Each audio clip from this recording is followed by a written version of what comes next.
2025-26ನೇ ಸಾಲಿನ ನಗರಸಭೆ ಬಜೆಟ್ ಪೂರ್ವಭಾವಿ ಸಭೆ ಇಂದು ನಗರಸಭೆಯಲ್ಲಿ ನಡೆಯಿತು. ಈ ಸಭೆಗೆ ಅಧ್ಯಕ್ಷ ಉಪಾಧ್ಯಕ್ಷರು ಸೇರಿ ಕೇವಲ 11 ಮಂದಿ ಸದಸ್ಯರು ಮಾತ್ರ ಹಾಜರಾಗಿದ್ದರು.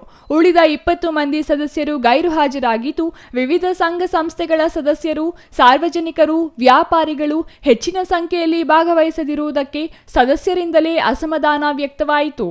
ಸಭೆ ಆರಂಭವಾಗುತ್ತಿದ್ದಂತೆ ಸದಸ್ಯರ ಗೈರು ಹಾಜರಿ ಮತ್ತು ಸಾರ್ವಜನಿಕರು ಬಾರದಿರುವ ಕಾರಣಕ್ಕೆ 20ನೇ ವಾರ್ಡಿನ ಸದಸ್ಯ ನರಸಿಂಹಮೂರ್ತಿ ಅಸಮಾಧಾನ ಹೊರಹಾಕಿ ನಗರಸಭೆಯಿಂದ ಹೆಚ್ಚಿನ ಪ್ರಚಾರ ಮಾಡಬೇಕಿತ್ತು. ಖುದ್ದಾಗಿ ಸಂಘ ಸಂಸ್ಥೆಗಳ ಮುಖ್ಯಸ್ಥರಿಗೆ ಕರೆ ಮಾಡಿ ಆಹ್ವಾನ ನೀಡಬೇಕಿತ್ತು. ಆಟೋದಲ್ಲಿ ಪ್ರಚಾರ ಮಾಡಿ ನಾಗರಿಕರಲ್ಲಿ ಅರಿವು ಮೂಡಿಸಬೇಕಿತ್ತು ಎಂದು ಆಯುಕ್ತರ ವಿರುದ್ಧ ಆಕ್ರೋಶ ವ್ಯಕ್ತಪಡಿಸಿದರು. ಇದಕ್ಕೆ ಪ್ರತಿಕ್ರಿಯೆ ನೀಡಿದ ಉಪಾಧ್ಯಕ್ಷ ನಾಗರಾಜ್, ನಗರಸಭೆ ಎಂದರೆ ಕೇವಲ ಅಧ್ಯಕ್ಷ, ಉಪಾಧ್ಯಕ್ಷರು ಮತ್ತು ಆಯುಕ್ತರು ಮಾತ್ರವಲ್ಲ, ಸದಸ್ಯರು ಸೇರಿದ್ದಾರೆ. ಹಾಗಾಗಿ ಪ್ರಚಾರದ ಭಾಗವಾಗಿ ನೀವು ಆಹ್ವಾನ ನೀಡಬೇಕಿತ್ತು ಎಂದು ಚುಚ್ಚಿದರು. ಈ ಗದ್ದಲ ಮುಗಿಯುತ್ತಿದ್ದಂತೆ ಮೊದಲಿಗೆ ಮಾತು ಆರಂಭಿಸಿದ ನಗರಸಭೆಯ ಹಿರಿಯ ಸದಸ್ಯ ಎಸ್ಎಂ ರಫೀಕ್, ಜಕ್ಕಲಮಡುಗು ಜಲಾಶಯದ ನೀರು ಕಳೆದ 1 ವಾರದಿಂದ ನಾಗರಿಕರಿಗೆ ನೀಡಲು ಸಾಧ್ಯವಾಗಿಲ್ಲ. ಇದಕ್ಕೆ ಕಾರಣ ಇಲ್ಲಿದ್ದ ಎಂಜಿನಿಯರ್ ಅವರನ್ನು ವರ್ಗಾವಣೆ ಮಾಡಿದ್ದಾರೆ. ವರ್ಗಾವಣೆ ಮಾಡದಂತೆ ಜಿಲ್ಲಾಧಿಕಾರಿಗಳಿಗೆ ಅಧ್ಯಕ್ಷ, ಉಪಾಧ್ಯಕ್ಷರು ಪತ್ರ ಬರೆಯಬೇಕಿತ್ತು. ಈಗ ನಗರಸಭೆ ನಿರ್ಲಕ್ಷ್ಯಕ್ಕೆ ಜನರು ತೊಂದರೆ ಅನುಭವಿಸುವಂತಾಗಿದೆ ಎಂದರು. ಇನ್ನು ಗುತ್ತಿಗೆ ಆಧಾರದ ಮೇಲೆ ಕರ್ತವ್ಯ ನಿರ್ವಹಿಸುತ್ತಿರುವ ಕಾರ್ಮಿಕರಿಗೆ 3 ವೇತನ 5 ಹಂಚಿಕೊಳ್ಳಲು ಹೇಳುತ್ತಿರುವುದು ಅಮಾನವೀಯತೆಯಾಗಿದ್ದು, ಕೂಡಲೇ ಅವರಿಗೆ ವೇತನ ನೀಡುವತ್ತ ಗಮನ ಹರಿಸಬೇಕು ಎಂದರು. ಅಲ್ಲದೆ ನಗರಸಭೆ ಕಚೇರಿಯ ಹಿಂದೆ ಇರುವ ಹಳೆಯ ಕಟ್ಟಡಗಳನ್ನು ಕೆಡವಿ ನೂತನ ಕಾರ್ಯಾಲಯ ನಿರ್ಮಾಣ ಮಾಡಬೇಕು ಎಂದರು. ಇದಕ್ಕೆ ಪ್ರತಿಕ್ರಿಯೆ ನೀಡಿದ ಅಧ್ಯಕ್ಷ ಗಜೇಂದ್ರ, ನಗರಸಭೆ ನೂತನ ಕಚೇರಿಯನ್ನು ಸಿಟಿಜನ್ ಕ್ಲಬ್ ಜಾಗದಲ್ಲಿ ನಿರ್ಮಿಸಲು ಈಗಾಗಲೇ ಚರ್ಚೆಯಾಗಿದ್ದು, ಆ ಕುರಿತು ಶಾಸಕರು, ಸಚಿವರು ಮತ್ತು ಸಂಸದರೊಂದಿಗೆ ಚರ್ಚೆ ಮಾಡಿ ಅಂತಿಮ ತೀರ್ಮಾನ ಕೈಗೊಳ್ಳಲಾಗುವುದಾಗಿ ಹೇಳಿದರು. ನಗರಸಭೆ ಸದಸ್ಯ ಯತೀಶ್ ಮಾತನಾಡಿ, ಸಾರ್ವಜನಿಕರನ್ನು ಅಧ್ಯಕ್ಷ, ಉಪಾಧ್ಯಕ್ಷರೇ ಆಹ್ವಾನಿಸಬೇಕಿತ್ತು. 2 ಸಭೆ ನಡೆಸುವುದಾಗಿ ಹೇಳಿದ್ದಾರೆ.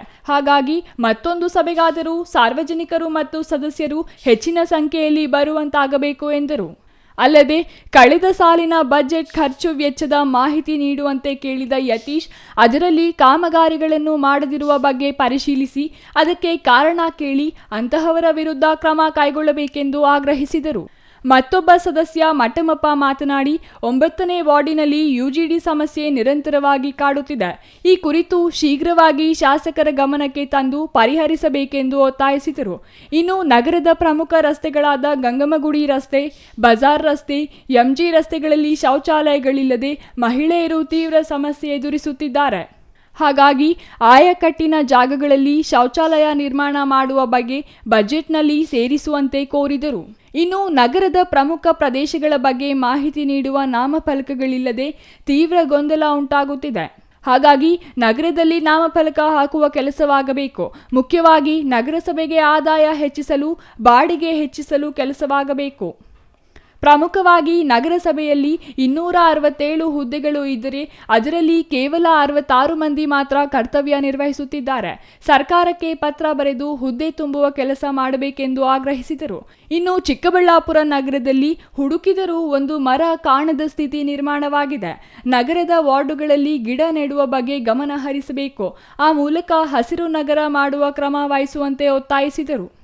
2025-26ನೇ ಸಾಲಿನ ಆಯವ್ಯಯ ಪೂರ್ವಭಾವಿ ಸಭೆಯನ್ನು ಇವತ್ತು ಎಲ್ಲ ನಗರಸಭಾ ಸದಸ್ಯರು ಮತ್ತು ಚಿಕ್ಕಬಳ್ಳಾಪುರ ಏನು ಸಂಘ ಸಂಸ್ಥೆ ಮುಖ್ಯಸ್ಥರು ಮತ್ತು ಮಾಧ್ಯಮ ಸ್ನೇಹಿತರು ಎಲ್ಲ ಪಾಲ್ಗೊಂಡಿದ್ದರು. ಇವತ್ತು ಏನು ಚಿಕ್ಕಬಳ್ಳಾಪುರ 2025-26ನೇ ಸಾಲಿನಲ್ಲಿ ಏನೇನು ಅಭಿವೃದ್ಧಿ ಕಾರ್ಯಕ್ರಮಗಳನ್ನು ನಾವು ಬಡ್ಜೆಟ್ನಲ್ಲಿ ಅಳವಡಿಸ್ಕೊಬೇಕಂತ ಹೇಳ್ಬಿಟ್ಟು ಇವತ್ತು ಎಲ್ಲ ವಿಚಾರವಾಗಿ ಕುಡಿಯೋ ನೀರು ಆಗ್ಬೋದು, ಲೈಟಿಂಗ್ ಆಗ್ಬೋದು, ಲೀಕೇಜ್ ಆಗ್ಬೋದು, ಅಭಿವೃದ್ಧಿ ವಿಚಾರಗಳಾಗ್ಬೋದು, ಮತ್ತು ನಮ್ಮ ನಗರಸಭೆ ಶಿಶು ವಿಹಾರ ಸುಮಾರು 4-5 ವರ್ಷಗಳಿಂದ ಅದು ಮುಚ್ಚಲಾಗಿತ್ತು. ಅದು ಶಿಕ್ಷಕರಿಲ್ದಿರ ಅದನ್ನು ಈಗ ಹೊಸದಾಗಿ ನೇಮಕ ಮಾಡಿಕೊಂಡು ಅದನ್ನು ತೆರಿಬೇಕಂತೇಳ್ಬಿಟ್ಟು ನಮ್ಮ ಹಿರಿಯ ಪತ್ರಕರ್ತರು ಒಂದು ಸಲಹೆ ಕೊಟ್ಟರು. ಅದನ್ನೆಲ್ಲ ನಾವು ಎಲ್ಲ ವಿಚಾರಗಳನ್ನು ಒಗ್ಗೂಡಿ ಎಲ್ಲ ಸದಸ್ಯರು ಇವತ್ತು ಸಾಕಷ್ಟು ಚರ್ಚೆಗಳನ್ನು ನಾವು ಮಾಡಿದ್ದೀವಿ. ಬಡವರ ಏನು ಸ್ಲಮ್ಸಲ್ಲಿ ಖಾತೆ ಆಗ್ತಕ್ಕಂಥದ್ದು ಆಶ್ರಯ ಕಮಿಟಿಯಿಂದ ಅದೆಲ್ಲ ಪೆಂಡಿಂಗ್ ಇದೆ. ಅದನ್ನೆಲ್ಲ ಯಾವ ರೀತಿ ಮಾಡ್ಕೊಳ್ಬೇಕು ಅಂತೇಳ್ಬಿಟ್ಟು ಅದನ್ನೆಲ್ಲ ಚರ್ಚೆ ಮಾಡಲಾಗಿದೆ. ನಗರಸಭೆ ಉಪಾಧ್ಯಕ್ಷ ನಾಗರಾಜ್ ಮಾತನಾಡಿ, ನಗರ ವ್ಯಾಪ್ತಿಯಲ್ಲಿ ತೆರಿಗೆ ವಸೂಲಿಯತ್ತ ಗಮನ ಹರಿಸಬೇಕು.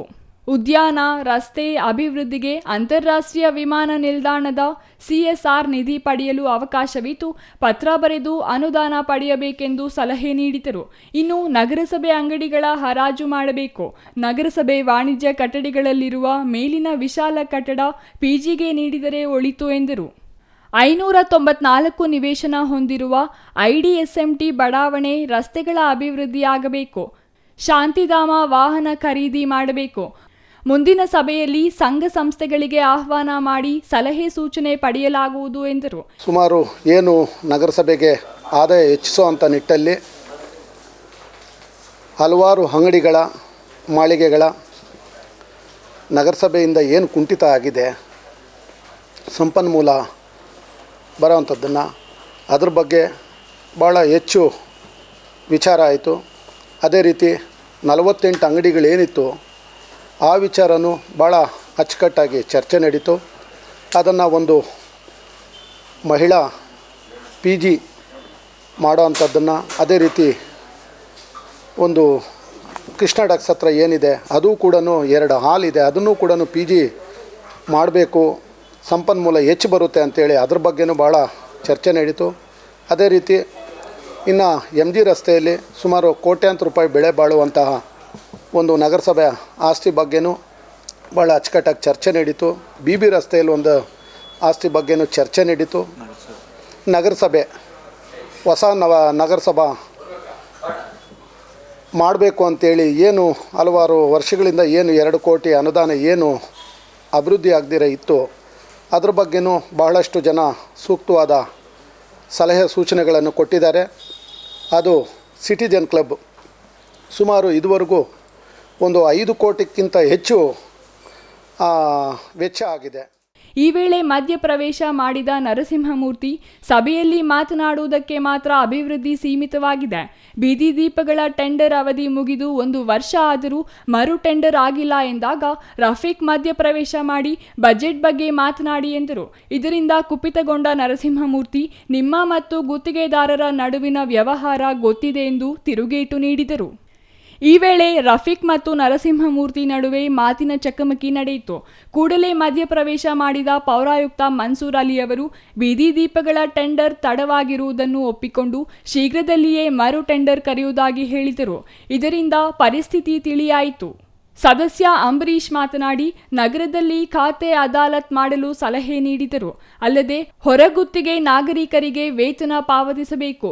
ಬೇಸಿಗೆ ಬರುತ್ತಿದೆ, ಜಕ್ಕಲಮಡುಗು ಜಲಾಶಯದ ಹೂಳು ತೆಗೆಯಲು ಕ್ರಮ ವಹಿಸಬೇಕು. ಹೆದ್ದಾರಿ ಪ್ರಾಧಿಕಾರದವರು ಚರಂಡಿಯಲ್ಲಿ ನೀರಿನ ಪೈಪ್ಲೈನ್ ಹಾಕುತ್ತಿದ್ದಾರೆ, ಅದರ ಬಗ್ಗೆ ಗಮನ ಹರಿಸಬೇಕೆಂದು ಗಮನ ಸೆಳೆದರು. Ambareesh N, CTV news, Chikkaballapur.